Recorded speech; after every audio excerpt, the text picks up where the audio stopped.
네, 밴쿠버에서 목회하는 장경욱 목사입니다.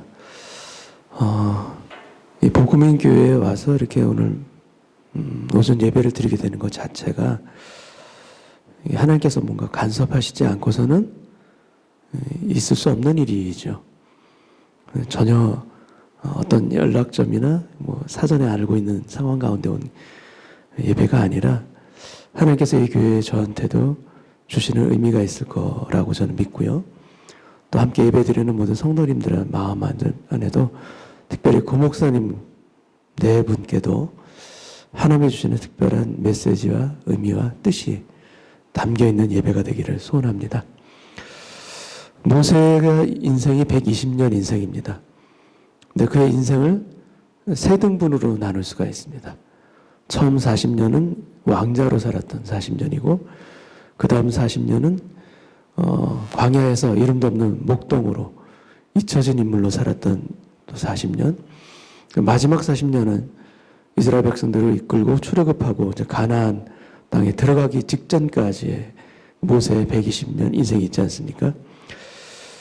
이렇게 세 부분으로 나누었을 때 그렇다면 모세의 인생 중에서 가장 의미 있는 시간대는 언제였을까요? 가장 의미 있는 시간대를 셋 중에 하나를 꼽는다라면 6월절과 또 출애굽의 사건이 일어나고 가나안으로 들어가기 위한 그 여정이었던 그 마지막 그 40년, 그 40년이 가장 의미 있을 거다라고 다들 공감하시지 않습니까? 그렇다면 반대로 모세의 인생 가운데서 가장 의미 없는 시간대는 언제일까요? 의미 없는 시간대. 미디안 광야에서 이름도 잊혀진 목동으로 살았던 그 40년일까요? 보통 그렇게 생각할 수 있습니다. 네, 여러분. 하나님 안에서, 주 안에서 의미 없는 시간은 없습니다. 하나님의 사람에겐 의미 없는 시간은 없다. 다만 그 의미를 아직 발견하지 못했을 뿐이다. 이 차이입니다. 아직 깨닫지 못했을 뿐이고 아직 꽃 피우지 못했을 뿐이지 의미 없는 시간은 없습니다. 모세에게 광야 40년은 어떤 의미였을까? 그리고 또한 우리에게 있어서 또 나에게 있어서 광야의 의미는 무엇일까? 누구나 다 광야 같은 인생을 살지 않습니까? 그런 때가 다 있습니다. 그렇다면 광야는 어떤 것인가? 내가 꿈꾸는 것이 보이지 않는 곳이 광야입니다.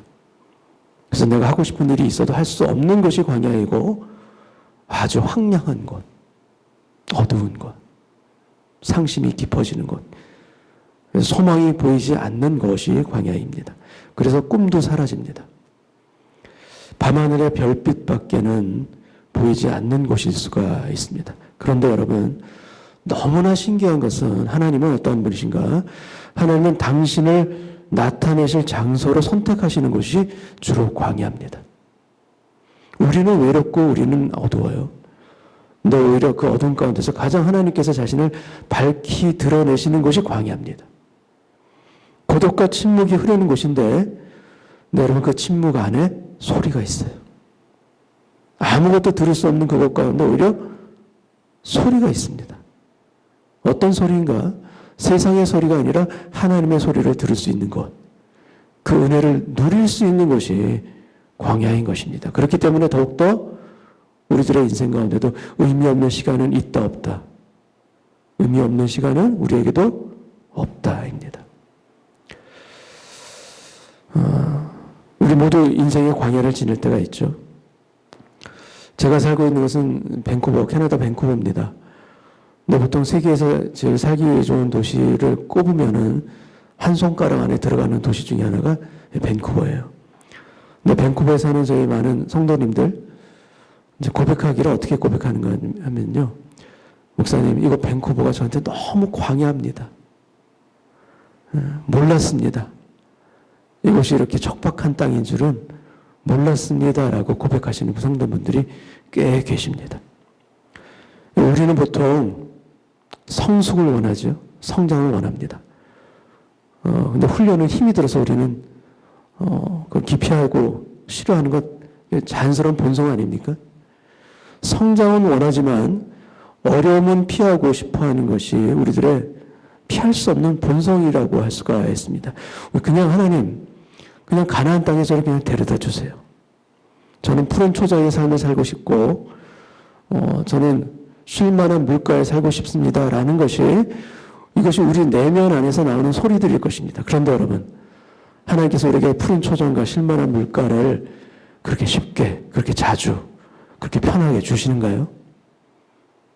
거의 없습니다. 물론 있죠. 있지만 가만히 생각하면은 그렇게 하나님이 우리가 원하는 것을 주시는 분이 아닌 것처럼 느껴지기도 합니다. 하나님은 어떠한 분이신가 하면 우리가 원하는 것보다 우리에게 필요한 것을 주시는 분이 하나님이에요.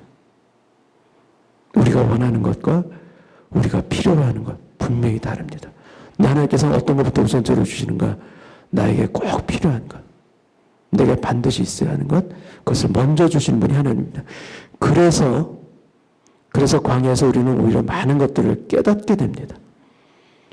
광야와 같은 인생길을 걸어가면서 세상의 어떤 성공 형통이라는 그 신기루를 쫓는 것이 얼마나 어리석은 것인지를 광야에서 우리가 깨닫지 않습니까?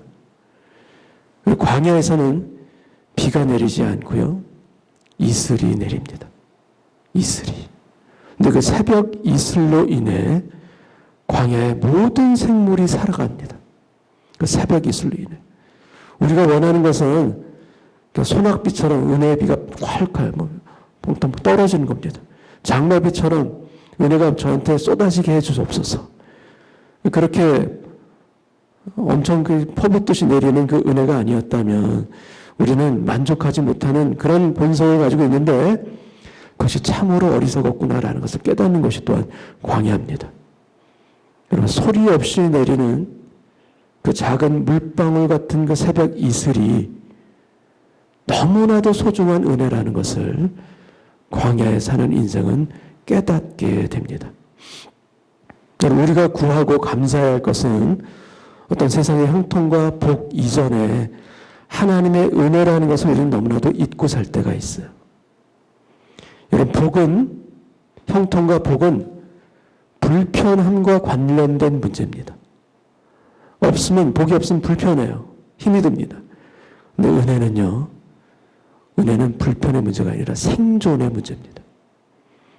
은혜를 구하기 이전에 내가 형통을 구하고 복을 구했구나. 그래서 내가 감사가 그렇게 없었구나. 이미 나에게 하나님께서 주신 은혜가 많은데 그래서 깨닫지 못하고 보지 못하고 그냥 스쳐 지나가듯이 내가 그동안 살았구나. 광야의 인생은 깨닫게 되는 게 참 많습니다. 내가 전에는 어떻게 하면 이 인생길이 어려운 길을 벗어날 수 있을까라고 생각했다라면 이런 광야에 들어가서 살아가는 인생은 어떻게 바뀌는가? 주님, 어차피 걸어야 될 광야 길이라면 잘 이겨내게 하여 주옵소서. 이 길을 그냥 서바이벌 하는 것이 아니라 이 안에서 나에게 주신 하나님의 메시지도 찾게 하시고 은혜도 발견하게 하시고 나에게 주신 하나님의 무엇인가가 있다. 그리고 그것을 잘 이겨내며 견뎌내게 하여 주옵소서. 광야에서는 다른 어떤 것보다도 견디는 것 그 자체가 사명을 감당하는 일이라는 것을 주님, 제가 뼈저리게 배우고 깨달을 수 있는 인생이 되게 하여 주옵소서. 그래서 내 인생이 내 것이 아니라 내 것이라고 주장하기보다는 내 삶을 더욱 하나님께서 주시는 메시지와 은혜로 채워나가면서 이 광야의 인생길을 주님 하나님을 의지하며 걸어가겠나이다. 이러한 기도로 우리 삶이 바꿔지는, 더욱더 성숙해지는, 꽃은 피우지 못할지언정 더욱더 하나님께 뿌리를 깊이 있게 내릴 수 있는, 여러분, 뿌리가 깊어지면 어떻게 됩니까? 자라나고 결국은 꽃 피우게 됩니다. 순서가 다릅니다. 뿌리가 먼저입니다. 꽃은 나중입니다. 인생의 광야, 하나님을 만나 함께 걸을 때 오히려 그 안에서 더 깊은 안식을 누릴 수 있는 그런 인생이 되게 하여 주옵소서. 광야가 은혜의 땅이 될 수 있듯이 주님 저의 삶도 주님의 은혜를 담아내는 광야가 되게 하소서. 불평하고 원망하는 그 삶이 아니라 이것 가운데도 하나님의 은혜는 그치지 아니하고 중단 없이 나에게 흘러놓는다는 것을 깨닫게 하시고 그 새벽 이슬과 같은 그 은혜를 담아내는 질그릇이 되게 하여 주옵소서. 언제 끝낼까라는 안타까움보다 걸어야 될 이 광야 길이라면 주님 제대로 걷겠나이다. 온전하게 걷겠나이다. 우리 이 가운데서 감사를 발견하면서 걷게 하여 주옵소서. 그래 이 광야를 지나는 것보다 그냥 통과하는 것에 만족하는 것보다 이 속에서 나를 향한 하나님의 메시지가 있다. 하나님의 계획과 뜻이 있다라는 것을 주님 제가 믿고 구하오니 알게 하여 주옵시고 깨닫게 하여 주옵소서. 하나님께서 우리를 하여금 인생길에서 돌아서 가게 하는 때에는 다 이유가 있음을 믿습니다. 주님 마음으로 낭망하고 마음으로 실망하는 자리에 더 이상 머물러 있지 않게 하여 주옵시고 의미 잃어버리고 사그러지는 인생이 아니라 주님이 주시는 그 은밀한 의미와 뜻과 계획을 또한 무엇보다도 나를 부르신 그 부르심에 대한 그 소망으로 다시금 살아나는 광야에서 더욱더 살아나고 뿌리 내릴 수 있는 그런 인생이 되게 하여 주옵소서. 모세는 광야로 도망가지 않습니까? 거기서 미디안 제사장 이도의 사위가 됩니다. 제가 사도행전 7장 29절 30절 말씀 제가 읽겠습니다. 모세가 이 말 때문에 도주하여 애굽 사람을 죽인 것이 들통나서 도주하여 미디안 땅에서 나그네 되어 거기서 아들 둘을 낳으니라. 40년이 참에 천사가 시내산 광야 가시나무 떨기붓 곳 가운데서 그에게 보이거늘 미디안 땅에서 게르솜이라는 아들과 엘리에셀이라는 두 아들을 낳습니다. 근데 게르솜이라는 첫 아들의 이름이 무엇인가 하면 바로 나그네라는 뜻이에요. 모세 자신의 그 상황을 그대로 아들의 이름을 통해서 보여주고 있습니다. 한글 성경에서는 번역하기를 40년이 참회라고 되어 있습니다. 40년이 찼다. 영어로는 보통 40 years had passed 이렇게 되어 있습니다. 지났다. 근데 성경 원문 헬라어 원문으로 보게 되면은 이 40년이 찼다라는 것을 헬라어로 플레로라는 이 단어를 쓰고 있는데 이것은 무슨 뜻인가 하면 영어로 make full 가득 차게 만들다라는 뜻입니다. fill to the top 아기 끝까지 채우다라는 이 의미예요. 이게 그냥 찼다라는 의미보다 끝까지 채우다 가득 차게 만들다. 40년이 참회라는 의미가 어떤 뜻입니까? 한 해 채워져서 아기 끝까지 물이 차오르는 듯한 그런 상태를 이야기합니다. 여러분 시간이 광야에서 모세가 시간이 그냥 지나가는 걸 기다린다고 얼마나 힘들었겠습니까? 얼마나 지루했겠습니까? 근데 그런 의미를 성경에는 그런 의미가 아니라 어떻게 사용하고 있는가? 시간을 채운다, fill. 지나가는 것이 아니라 채운다라는 그 인생의 의미가 완전히 달라집니다. 지나가야 되는 것을 견뎌야 된다면 얼마나 힘이 들겠습니까? 근데 여러분, 채운다라면, 하루하루 채운다라면, 여러분, 소망의 분량도 하루하루씩 채워지는 것 아닙니까? 의미가 완전히 다릅니다. 나는 지금 채우는 길이다. 그렇다면 이 하루의 의미가 너무나 소중합니다. 지나가야 된다라고 생각한다면 너무 힘이 듭니다. 근데 40년이 참에 성경의 원래 뜻은 뭐예요? 40년 동안 모세가 채워갔다라는 거예요. 본인은 깨닫지 못했을 수도 있습니다.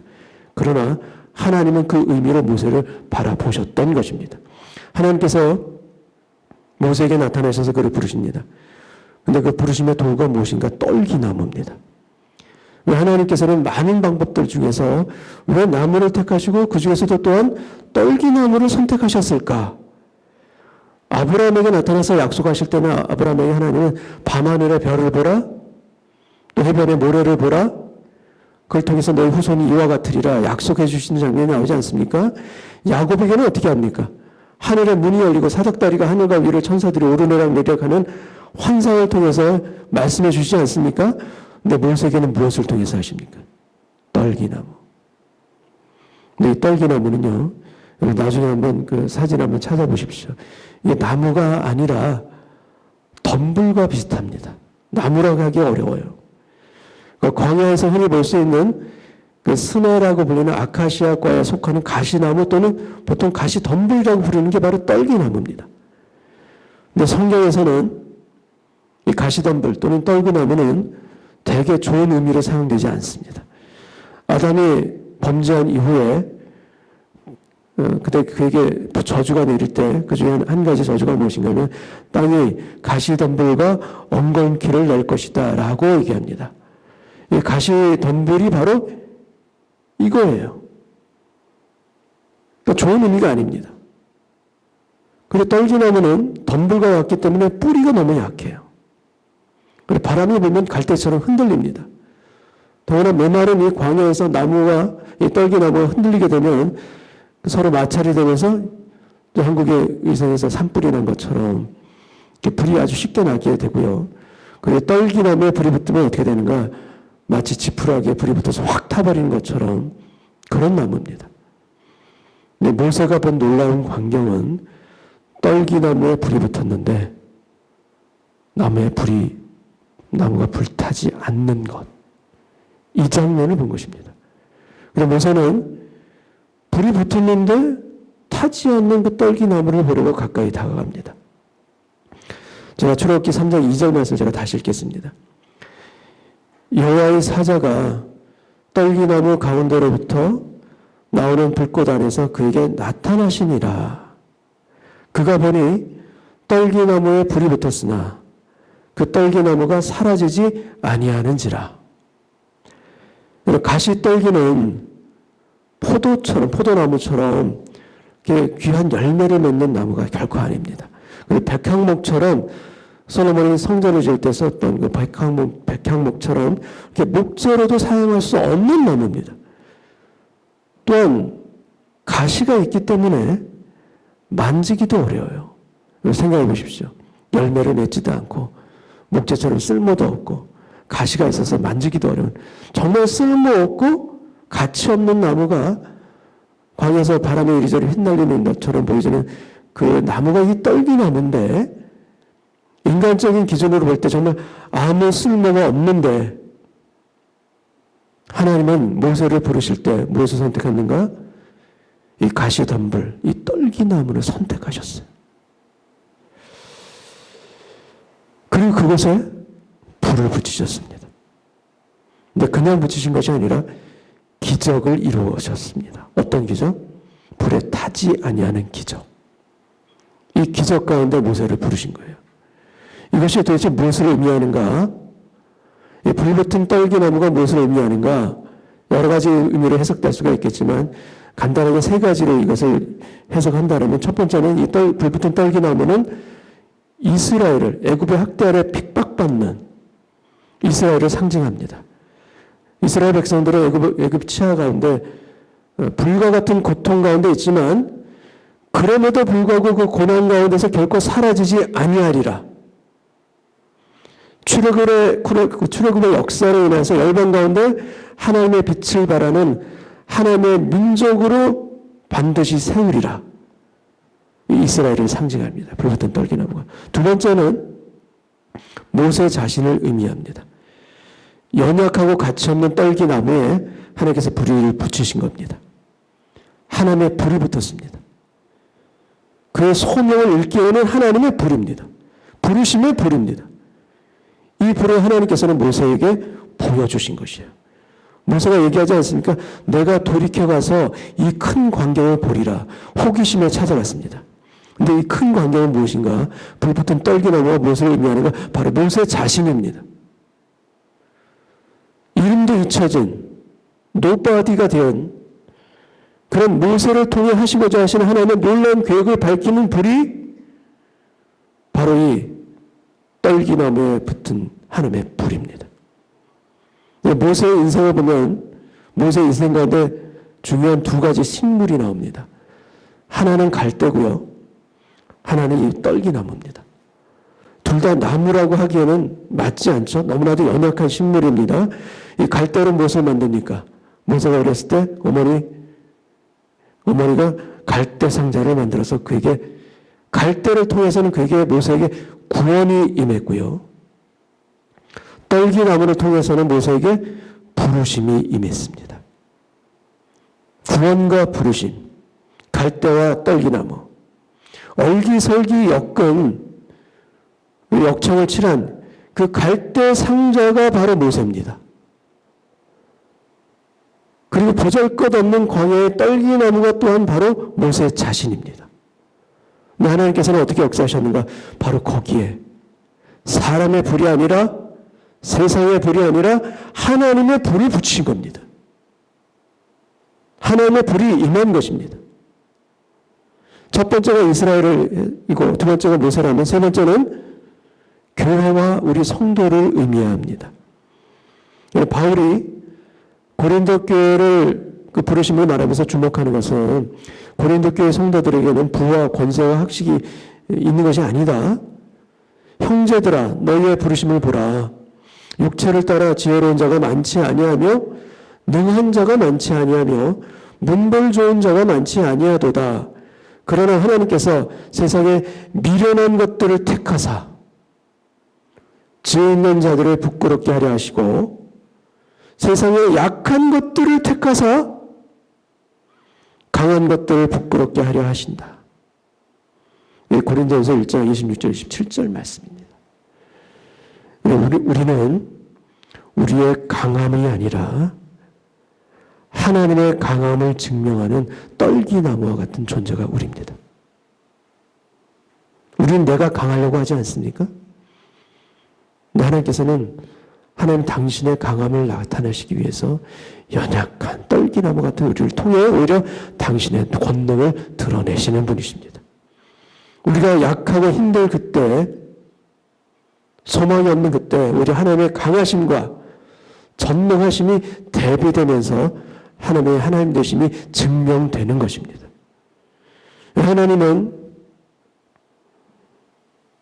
강한 자들을 부르셔서 세상의 패권을 장악하고 세상을 정복하는 그런 역사를 써내려가는 것이 아니라 여러분 광야에 홀로 떠는 가시덤불과 같은 세상의 작은 자들을 부르셔서 그 가운데 당신의 불을 붙이시고 당신의 영광과 존귀를 그 연약한 떨기나무 같은 정말 노바디와 같은 우리를 통해 당신의 영광을 드러내시는 분 하나님이십니다. 그렇게 우리를 사용하십니다. 그렇게 우리를 부르십니다. 불이라는 것은 여러분 잘 아시겠지만 무언가를 불태워버립니다. 살라버리고 태우는 것입니다. 그 재료인 땔감을 태워 없애면서 나타나는 현상이 바로 불입니다. 달리 말하면 다른 물체를 태우면서 사는 존재가 불이에요. 근데 모세가 발견한 이 불은 너무나 특이합니다. 모세가 발견한 이 불은요, 땔감이 없어요. 아니, 땔감을 사용하지 않아요. 불이 붙어 있는데 땔감에 의존하지 아니하고 스스로 존재하고 있는 그 불이 지금 불타고 있는 겁니다. 이 엄청나게 다른 불입니다. 태워서 재만 남기는 세상의 불이 아니에요. 세상의 불은 태워버리고 재만 남기지 않습니까? 타다가 연기 내면서 꺼져버리는 것이 우리들의 불이지 않습니까? 우리의 욕망으로, 우리의 계획으로 막 불태우다가 연기 내면서 꺼져가는 때가 우리가 얼마나 많이 있습니까? 세상의 불은 우리를 소멸케 합니다. 불태워 없애줍니다. 그러나 하나님의 불은 우리로 소멸케 하는 것이 아니라 반대로 우리를 소생케 하십니다. 살아나게 하십니다. 상한 갈대 같은 우리를 꺾지 아니하시고 꺼져가는 등불 같은 우리를 끄지 아니하시고 다 없어져 버릴 떨기나무 같은 우리를 제로 만드시지 아니하시는 불. 그 불이 우리 가운데서 지금 활활 타고 계시는 것입니다. 어떻게? 오히려 우리를 살리면서 우리를 불태워 없애버리면 제로 만들어가는 것이 아니라 반대로 우리를 살려가면서 불타는 것. 이게 하나님의 불입니다. 너는 떨기나무다. 그렇게 바람에 흔들리는 가시덤불 같은 인생이 바로 너의 인생이다, 모세야. 그러나 내가 나의 불을 너에게 붙이리라. 세상의 불이 아니라 너에게 나 여호와의 불을 너에게 붙이리라. 여러분, 우리에게도 이 하나님의 불이 우리에게도 붙기를 원합니다. 하나님의 불이 붙어야 합니다. 그리고 이 은혜가 바로 우리에게 주시는 은혜인 것이고, 가시덤불과 같은 정말 세상 가운데서 없는 인생을 택하셔서 구원의 불로 살리시고 또 회복의 불로 일으키시고 능력의 불로 세상을 이길 수 있는 그 기적을 쓰게 하시는 하나님의 역사와 하나님의 뜻이 저와 여러분 모두에게 불타고 있는 줄로 믿습니다. 이 불꽃 가운데 우리가 살아나기를 소망하고, 이 불꽃 가운데 이 복음인 교회가 하나님의 교회로서, 주님의 몸된 교회로서 쓰임받는 교회 되기를 소망합니다. 왜 내게는 떨기나무 불꽃이 없습니까, 목사님?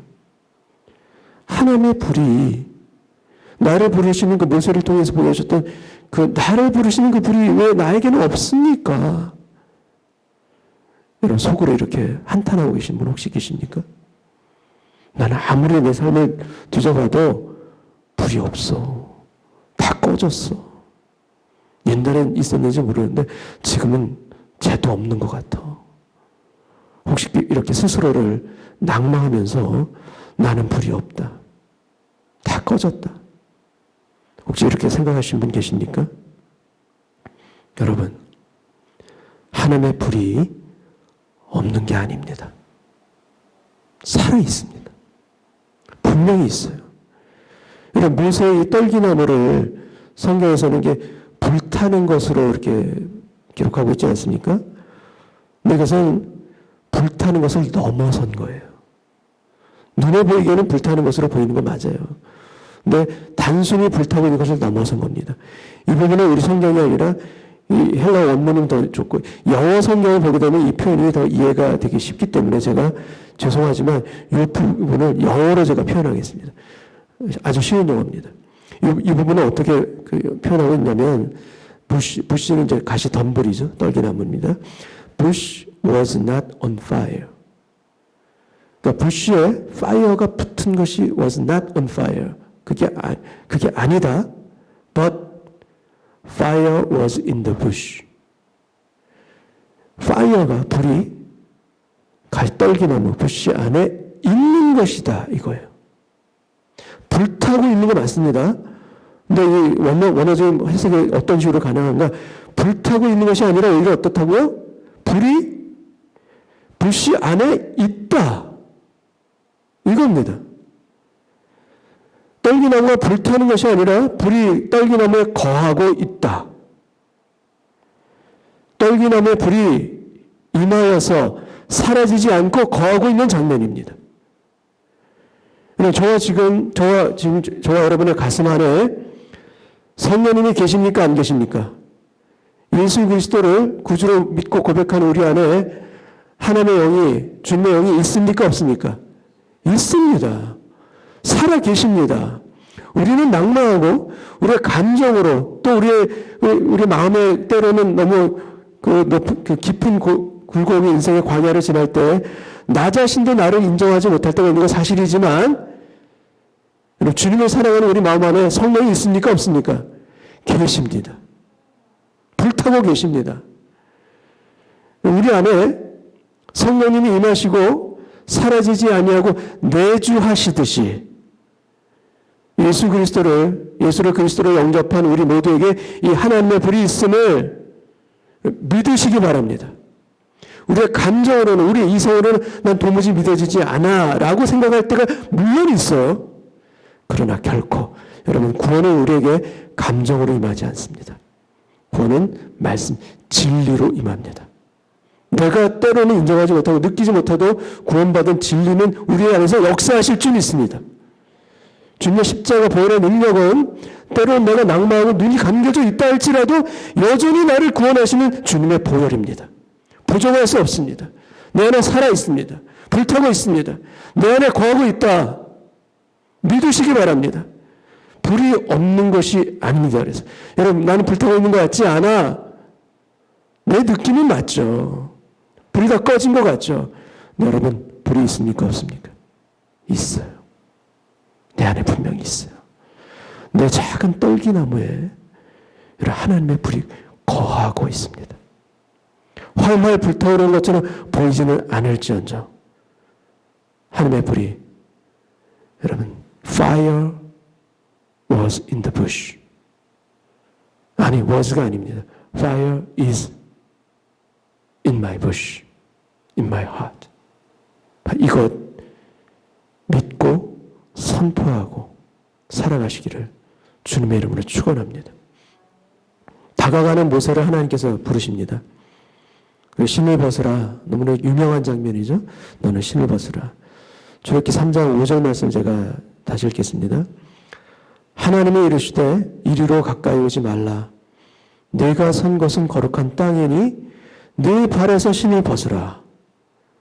성경에서 어떤 장소와 관련된 하나님의 거룩, 홀리니스를 처음으로 말씀하시는 장면입니다. 물론 그 이후에 성막이라든지 성전을 통해서 하나님의 영광이 어떤 장소의 임재 이런 거 나타나지만 이 부분이 처음입니다. 장소와 관련돼서는 내가 선 곳은 거룩한 땅이다. 홀리랜드. 왜 모세가 선 이것이 왜 거룩한 것일까요? 왜? 이 히브리어 카도시로 표현되는 이 거룩, 이 거룩이 도대체 무엇인가? 거기에 하나님의 불이 불붙은 떨기나무가 있기 때문에 거룩한가? 또 이 산이 또 하나님의 언약이 장차 또 나중에도 하나님께서 그 언약에 선포되는 호랍산이 있기 때문에 여기가 거룩한 것인가? 여러 가지가 다 해석이 가능하지만 여러분, 가장 우리에게서 중요한 이 해석은 무엇인가 하면 하나님의 거룩은 하나님의 임재와 함께합니다. 하나님의 presence, 하나님의 임재가 있기 때문에 거룩한 거예요. 그렇기 때문에 오늘 우리가 예배드리고 있는 이 예배당, 이 카페교회, 이것도 거룩한 곳입니다. 왜? 우리가 이곳에서 예배 드려서 거룩이 아니라 이곳에 누가 계시기 때문에? 하나님이 계시기 때문에. 하나님의 프레젠스가 계시기 때문에, 하나님의 임재가 있기 때문에 거룩한 겁니다. 그러니까 임재는 어떤 장소만의 문제가 아닙니다. 우리에게도 마찬가지입니다. 우리 한 사람 한 사람에게도 하나님의 임재가 있으면 우리는 어떻게 됩니까? 거룩합니다. 내가 경건한 삶을 살기 때문에 거룩은 절대 있을 수가 없어요.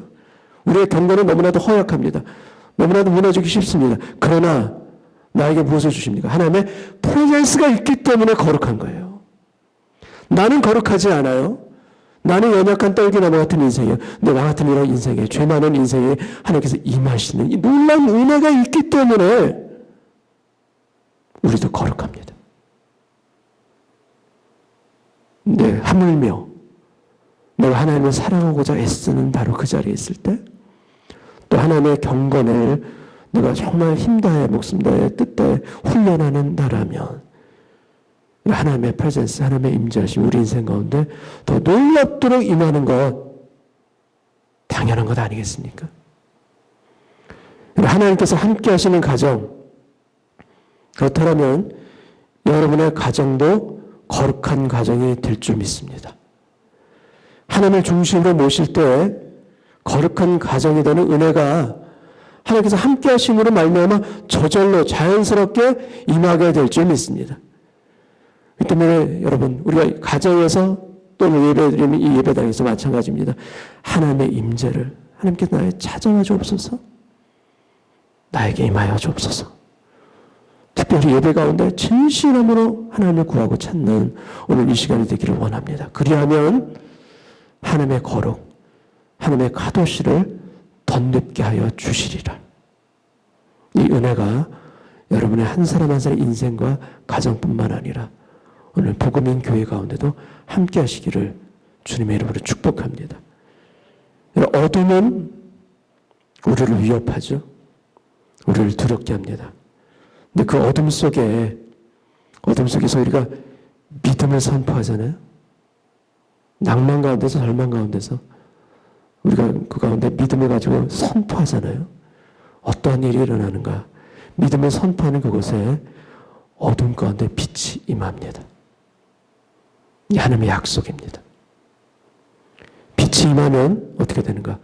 어둠은 저절로 물러갈 줄 믿습니다. 우리가 어둠과 맞서 싸우면서 힘쓰면서 그런 게 아니라 빛이 임하면 어둠은 저절로 물러가는 거예요. 빛이 임하면 어둠의 역사는 힘을 잃게 되는 것입니다. 그리고 우리는 빛 가운데서 배웠던 것들을 어둠 가운데서 실천하는 것이 바로 우리의 믿음입니다. 주님의 말씀, 은혜, 빛 가운데 우리가 배운 것들이 참 많지 않습니까? 그것을 우리가 실제로 어둠 속에 들어가서 그것을 실천해내고 그것대로 살아내는 것이 우리의 믿음 아니겠습니까? 그리할 때 내 주변에 어두웠던 그것 가운데 하나님의 빛이 임합니까? 안 임합니까? 임하게 되는 겁니다. 그리고 무엇보다도 내 주변에 임하는 것 이전에 어디에 먼저 임하시는가? 내 마음 안에, 심령 안에, 속사람 안에 주님의 빛이 임합니다. 그러면 내 상황은 여전히 어두워도 이겨낼 수 있어요. 왜? 내 속사람에 빛이 임했기 때문에. 그 힘과 능력으로 내가 무장될 수 있기 때문에. 그렇게 되면 어떻게 되는가? 결국 나중에는 상황까지도 역사하신 주님의 은혜가 임하게 될 줄 믿습니다. 믿음과 예배를 통해 어둠 가운데서도 주님의 빛이 임하는 기적을 누릴 수 있는 이 교회, 여러분의 가정이 되시기를 축복합니다. 그리고 광야에 있든지 푸른 초장에 있든지 하나님 앞에 신을 벗는 마음으로 살아가자. 내가 서 있는 곳이 어디든지 그곳에서 하나님의 임재를 구하고 신을 벗는 믿음이 있다라면 그 믿음으로 행하는 곳마다 그것이 어디든지 결국 하나님의 인도하심과 하나님의 도우심이 우리를 이끌고 도와주실 줄로 믿습니다. 신을 벗는 인생을 실제적으로 보여준 분이 한 분 계십니다. 다큐멘터리 작가인 김우현 감독이 쓴 팔복이라는 게 굉장히 나온 지 오래된 책입니다. 혹시 보셨던 분들이, 목사님 보셨어요? 혹시? 팔복이라는? 그 제 1권을 보게 되면 가난한 자는 복이 있나니 하면서 그 책에 표지가 있습니다. 혹시 기억하실지 모르는데 그 표지가 뭐냐면 그 맨발의 그 노인이 걷는 발을 비춰준 그 사진이 있거든요. 표지에. 지하철 안에 아무런 관심도 없이 미친 사람처럼 그 복음을 전했던 한 노인에 관한 이야기입니다. 이 할아버지는 통일이 되면 신을 신겠다. 그리고 가슴에 종이판을 걸고서 30년을 한결같이 맨발로 전도하면서 다녔던 지하철역에서 맨발로 다녔던 노인이세요. 이분이 맨발 천사 최춘선이라는 이 책에 부제가 달려 있습니다. 최춘선 할아버지. 근데 이분은 동경에서 유학을 하셨던 분이고요. 그 당시에 독립운동도 했었던 아주 재산이 많은 거부입니다. 부자였어요. 근데 죽을 병에 걸렸는데 하나님의 은혜로 병이 낫게 되자 가난한 사람들에게 재산을 나눠주고 또 지하철에서 복음을 전하기 시작합니다. 사람들이 미쳤다, 멸시하죠. 아랑곳하지 않고 그렇게 맨발로 신을 신지 않고 맨발로 전도하다가 2001년 지하철 의자에 앉은 채로 소천하셨어요. 돌아가셨어요. 그분이 신을 벗고서 맨발로 다니는 그 이유가 나오는데 그 이유가 무엇인가 하면 하나님께서 자신에게 주신 그 소명, 그 부르심을 다하기까지 나는 절대로 편하게 다닐 수가 없었다. 라고 고백을 하시면서 맨발로 다니신 거예요. 근데 사람들이 볼 때, 이 복음을 전할 때 이분의 입을 보질 않아요. 사람들이 거의 대부분. 근데 이분의 발에는 시선이 가지 않을 수가 없어요. 그 발이요. 사진은 참 좋겠는데 정말 거친 그 맨발이에요. 구덕살이 잔뜩. 그 쇳덩어리 같은 그런 발이에요. 맨발로 다녔으니까. 그 발을 보면 깜짝 놀라죠, 사람들이. 그 발을 지켜보는 것이 고역이에요.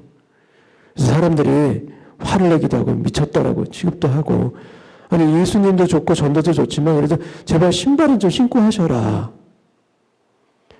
이게 거북함의 표시입니다. 거북하다. 조롱의 표시기도 많은 거 받았습니다. 근데 여러분, 그 최춘선 할아버지의 그 쇳덩어리 같은 그 발에 하나님의 임재가 함께하고 있다는 거 여러분 아십니까? 그냥 발이 아니에요. 하나님이 함께하는 임재의 발입니다. 멸시받는 발이에요, 세상에서. 근데 어떤 발인가? 떨기나무에 붙었던 불처럼 하나님의 불꽃이 있는 발입니다. 세상 사람들처럼 우리도 그 최춘선 할아버지의 그 굳은 발, 쇳덩어리 같은 그 발을 보고 우리도 놀라고 우리도 거북하게 여길 것인가? 아닌가? 대전 현충원 제2애국지사 묘역 906호 묘비에 묘비명에는 이런 글귀가 쓰여 있습니다. 일제치하 암흑기에는 나라의 광복을 위해, 그리고 광복 후에는 예수 그리스도의 참사랑과 평화를 꽃피우기 위해 애쓰신 맨발의 전도자 아버님의 그 뜻과 믿음을 저희 자손들이 이어받겠습니다. 이 묘비명이 써 있습니다. 딸기나무 불꽃 가운데 신을 벗고 사는 우리가 되기를 원합니다. 우리 삶에서 나 같은 자를 부르신다. 광야에 이리저리 바람에 휘날리는 나 같은 인생을 하나님께서 불러주셨다. 불러주신 것만 해도 뭐 감사한데 거기에 하나님의 불꽃을 거하게 하셨다.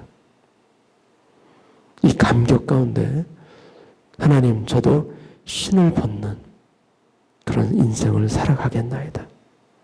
그리고 이제 5년이 되어가는 이 복음인 교회에도 이 하나님의 불꽃이 더욱더 활활 타오르는 그런 교회가 되시기를 주님의 이름으로 축원합니다. 하나님의 교회를 통해 역사하실 크고 놀라우신 그 계획들을 주님 보여주옵시고, 그리고 무엇보다도 소멸하지 않는 불꽃 가운데서 매일매일 불러주셔서, 그리고 당신의 거룩한 임재 가운데 제가 있게 하여 주셔서 영혼을 구원하고 복음을 전하며 서로를 사랑으로 부둥켜 안을 수 있는 하나님의 공동체로 정말 아름답게 세워질 수 있도록, 정말 아름답게 성장할 수 있도록 주님 이 교회 공동체 가운데 하나님의 은혜와 축복을 더하여 주옵소서. 떨기나무 불꽃 가운데 늘 나를 부르셨다는 은혜와 감격을 잊지 않고 살아가는 하나님의 교회와 인생이 되도록 주님 함께하여 주옵소서.